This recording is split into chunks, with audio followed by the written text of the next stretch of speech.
કેમ એને કોઈ નહીં પૂછે ભાઈ, જે રાખે છે એનો વાંધો નથી, પણ જેટલા તમને તમારા દીકરી દીકરા વાલા છે ને એટલા એને કાલ કરીને હતા. સમજાય ને? હા, ના જો કોઈ હોય અને કદાચ રિક્ષા ભાડે કરીને લાવશો ને એ ડોસી લોકોને જે કંઈ ભાડું હું આપી દઈશ.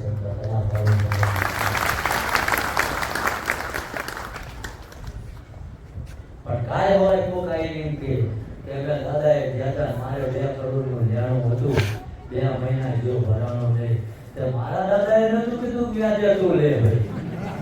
હા, એની માટે ધંધો કરવાનું ચાલુ કરી દે, ધોવડાવવાનું નહીં.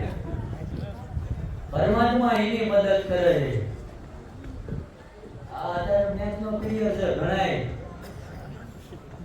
પછી કાગળ ચિઠ્ઠા ખોલશે કેટલા મૂલ્યા ભરું, પછી કહે છે ના પણ એમના ઘરના લઈને આવો. જો કાન કોઈ કે કઈ નાખ્યું, કઈ કઈ નાખ્યું નથી, આનો અવાજ જાગ્યો તો જુગારમાં. આ બધી હિંમત રડ્યા છે. બાકી જેને જે આગળના જે સાધુ સંતો ઘરડા જે રોગી છે ને એ પદ્ધતિથી જીવન કદાચ સમય નબળો આવે, બાકી એ માણસ આપતો નથી ત્યારે.